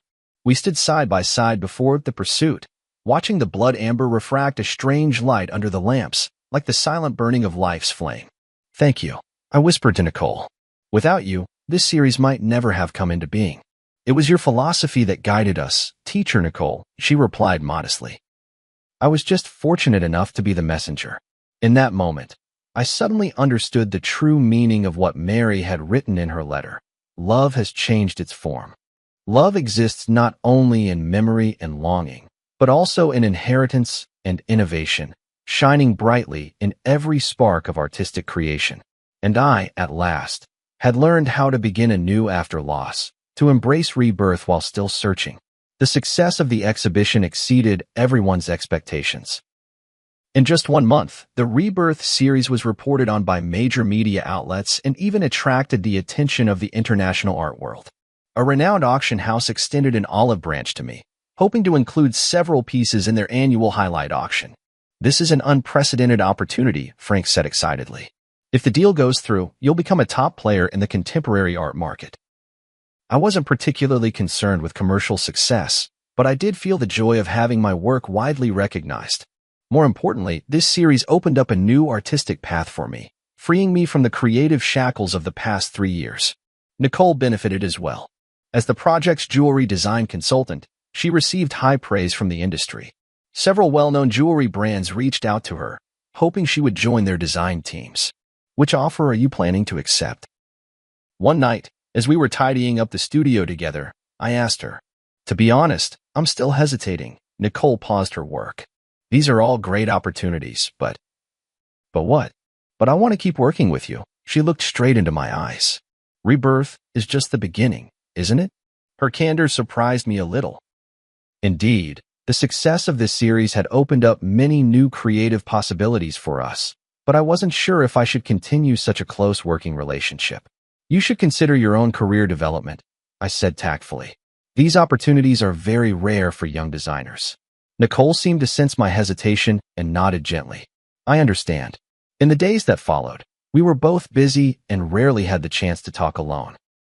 A week later, Nicole told me she had decided to accept an invitation from a French jewelry brand and would be going to Paris to work for 2 years. "Congratulations," I said sincerely. "It's a very good choice." "Thank you," she replied with a smile, though a fleeting, elusive emotion flashed in her eyes. "I think this is the best arrangement for both of us." Before Nicole left, we held a small farewell party. Frank, the curator, and a few mutual friends came. The atmosphere was warm, tinged with a hint of sadness. After a few rounds of drinks, Frank found an opportunity to pull me aside. "Are you really going to just let her go like this?" "What do you mean?" I pretended not to understand. "Don't play dumb, man," Frank said bluntly. "You have feelings for her. That's obvious." "That's just professional rapport," I argued. "Is that so?" Frank looked at me meaningfully. "Then why have you been so distracted ever since she decided to go to France?" I was at a loss for words.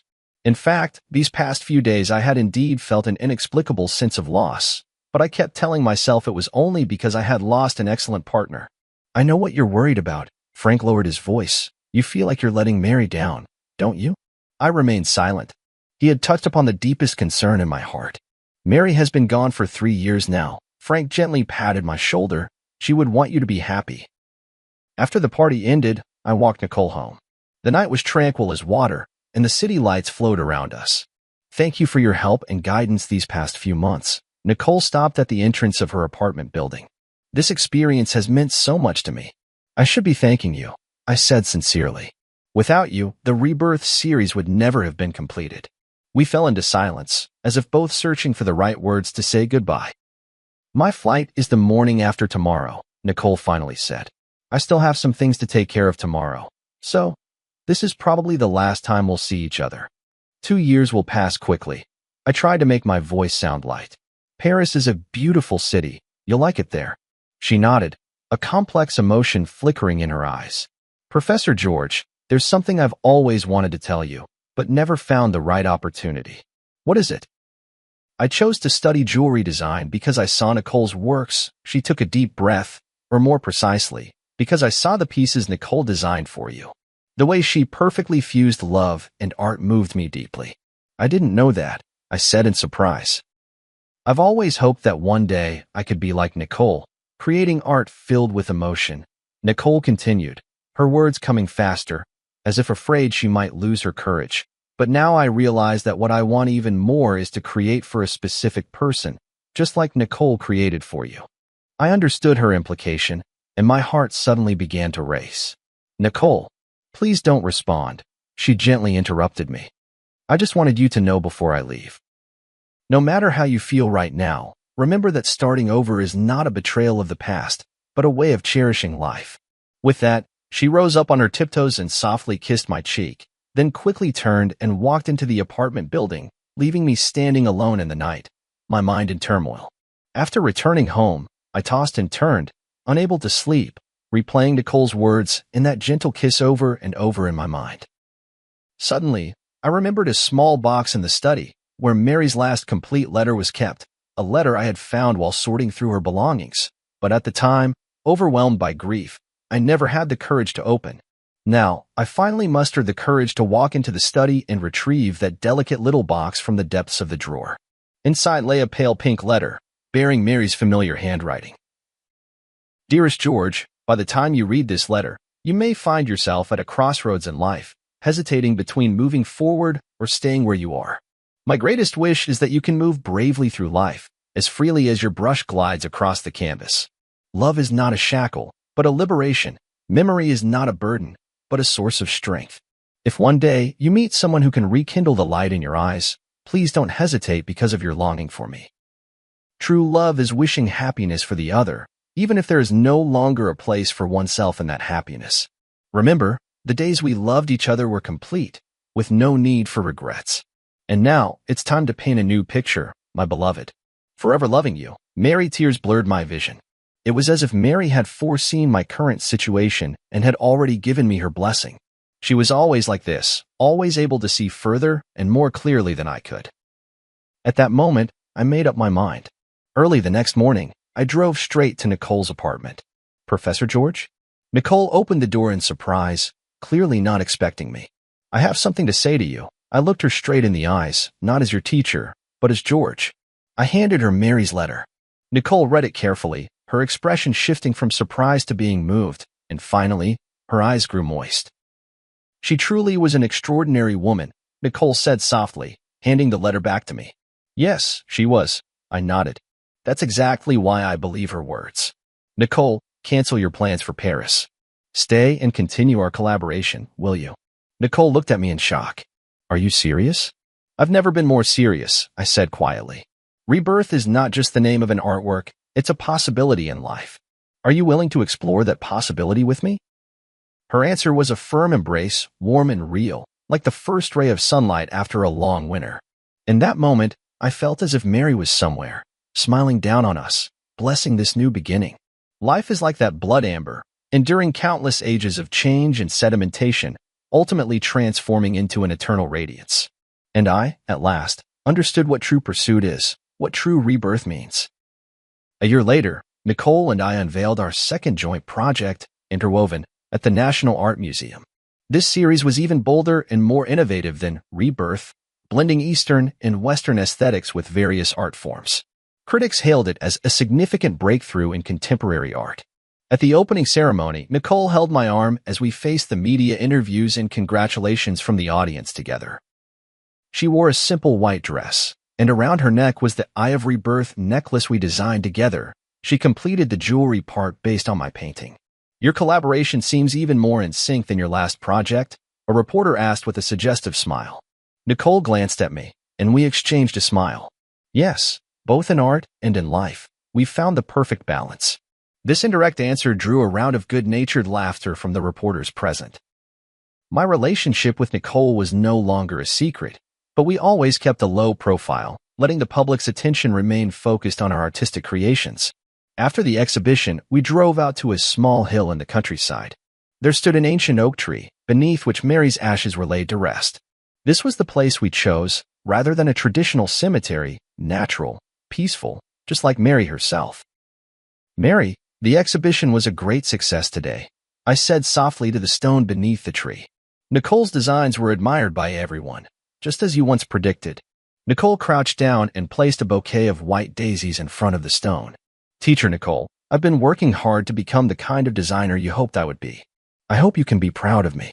A gentle breeze stirred, and the oak's leaves rustled softly, as if it were Mary's reply. On the way back, Nicole suddenly said, "I've been thinking about something." "What is it?" "If that woman who pretended to be Ms. Nicole hadn't appeared, you might never have found the blood amber, never created the pursuit, and we might never have met." Her words made me fall into deep thought. Indeed, it was the series of events triggered by that deception that ultimately led to everything now. It feels as if, in the unseen, some force has been orchestrating it all. "Perhaps that's the irony of fate," I said softly. "Sometimes, the worst beginnings can lead us to the best endings." When I returned home, I received an unexpected package. Upon opening it, I found a delicate little box containing a handmade ring. Though simple, the craftsmanship had improved greatly compared to the pieces I had seen before. There was a note attached. "Mr. George, thank you for your kindness and understanding a year ago, which gave me the courage to start over. Now I have found a job at a small jewelry shop, and my life is gradually getting back on track. This ring represents my gratitude, and I wish you happiness and well-being on your new path." "Luna," I handed the ring to Nicole. After examining it carefully, she remarked, "Her skills have improved a lot. She truly has talent." "Some mistakes in life shouldn't become permanent scars," I sighed. "Everyone deserves a second chance." That night, we sat in the studio, discussing ideas for the next series. Nicole suddenly proposed a bold idea. I was thinking, maybe we could try connecting the different stages of our work to create a complete narrative. From eternity to quest, then to rebirth, and intertwined, they're actually different phases in a person's life journey. "You mean?" "A complete story about loss, searching, rebirth, and integration," she explained excitedly, ultimately asking what is the most precious treasure in life. "Love." I finished her sentence. "No matter what form it takes." Nicole nodded, her eyes sparkling with creative fire. "We could call it the forms of love, an unprecedented artistic exploration." "Sounds like a long-term, ambitious project." "We have time," she smiled, holding my hand. "We have so much time." In that moment, I felt a powerful surge of creative inspiration, just like when I first began my artistic career years ago, filled with passion and possibility. But this time, I was not facing the blank canvas alone. 2 years later, the Forms of Love series was exhibited simultaneously in the world's 5 greatest art museums, causing an unprecedented sensation. Critics called it a milestone in contemporary art history, blending painting, sculpture, jewelry design, and other art forms to create an entirely new artistic language. The final piece of the exhibition was titled Eternal Ring, a massive circular canvas depicting every form of love in life, familial, platonic, romantic, and the love for art itself. The edge of the canvas was inlaid with gemstones of various sizes, and under certain lighting, these gems would cast light onto specific parts of the canvas, revealing another hidden layer of patterns. The centerpiece of this work is a massive blood amber. Through intricate optical design, the light it projects perfectly outlines 2 embracing figures. One is Mary, the other is Nicole, symbolizing the intersection of past and present, the fusion of memory and rebirth. On the closing day of the exhibition, in front of the eternal ring, I knelt on one knee and proposed to Nicole. The ring was crafted from the very blood amber Mary had once prepared for me, designed by my own hand and fashioned by the finest jeweler. This ring carries the memories of the past and the hopes for the future, I whispered softly. Nicole, will you be the eternal ring in my life? Her tears sparkled under the spotlight. I will. Amidst the cheers, I remembered what Mary once said, love does not disappear, it merely changes its form. Yes, love does not disappear. It exists in memories, in art, in every rebirth and new beginning. It traverses time and crosses space, like that blood amber which, after millions of years, still shines, forever retaining the original warmth and brilliance of life. This is the answer I have been searching for all along. Between loss and gain, between seeking and rebirth, love remains constant, only appearing in different forms along the journey of life. And all we need to do is bravely accept this gift, no matter how it comes to us. On the day of the wedding, the sky was a clear, washed blue. Beneath the ancient oak tree that had watched over Mary, we exchanged our vows. A gentle breeze stirred, making the leaves whisper as if blessings were drifting in from another world. No matter when or where, Nicole said softly, we'll always remember that it was she who brought us together. Yes, I squeezed her hand, and we will always cherish this gift. In the brilliant sunlight, the blood amber ring gleamed, radiant as life itself, enduring the passage of time, yet still shining bright.